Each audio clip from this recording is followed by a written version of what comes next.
अब यदि मैं आपको पूछूं कि बताइए महाभारत के युद्ध में कितने पांडव और कितने कौरव, तो संभवतः आप यही कहेंगे कि भाई 5 पांडव और 100 कौरव। लेकिन ये गलत है।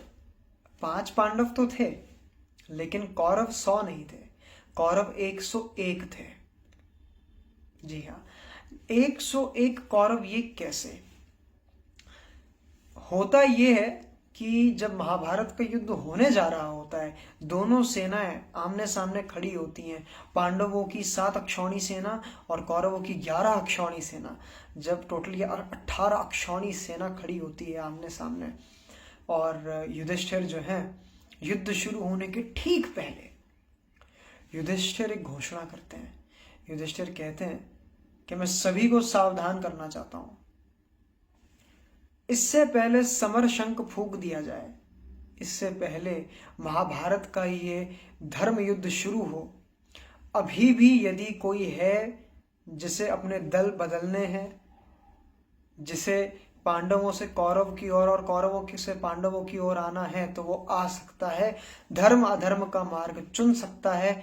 एक बार समर शंख फूंक दिया गया, उसके बाद कोई भी दल बदल नहीं पाएगा। ये बात सुनकर कौरवों में से एकमात्र एक व्यक्ति जो है पांडवों की तरफ आ जाता है, और उस एक व्यक्ति, उस एक कौरव भाई का नाम होता है युयुत्सु। युयुत्सु एकमात्र ऐसा कौरव है। ये मैं नहीं कह सकता कि डायरेक्टली ये उनके भाई थे, ये धृतराष्ट्र और बेसिकली ये इनके सौतेले भाई थे युयुत्सु, जहाँ तक कथाएं कहती हैं। तो युयुत्सु जो थे, ये एकमात्र ऐसे व्यक्ति थे, एकमात्र ऐसे कौरव थे जो पांडवों में आ मिले थे। और उसके बाद यही हैं जो बाद में जाकर के भीम की भी रक्षा करते हैं, और तरह तरह से गाइडेंस भी देते रहते हैं पांडवों को जब जैसे उनको आवश्यकता पड़ती है।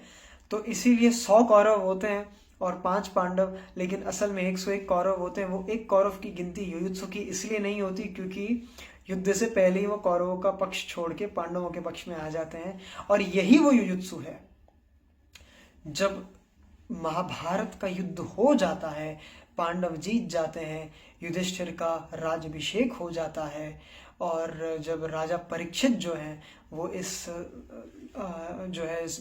धरती पे आ जाते हैं, उनका जन्म हो जाता है, और जब पांडवों के मन में ये विचार आता है कि उन्हें संन्यास ले लेना चाहिए, अब उन्हें ये दुनियादारी को छोड़कर जो है अब उन्हें मोक्ष की तरफ जाना चाहिए, तो जब वो अपने अंतिम यात्रा को शुरू करने जाते हैं, उसके ठीक पहले युधिष्ठिर राजा परीक्षित को राज सिंहासन सौंप देते हैं। कलयुग के आने के ठीक पहले की बात है कि युधिष्ठिर जो होते हैं वो राजा परीक्षित को राज सिंहासन पर बिठाते हैं, और युयुत्सु से कहते हैं कि सुपरविजन का जो काम है वो तुम्हारा, तो राज संभालेंगे परीक्षित, और जो सुपरविजन है, सुपरवाइज करने का जो सारा काम होता है, युयुत्सु को सौंप के जाते हैं।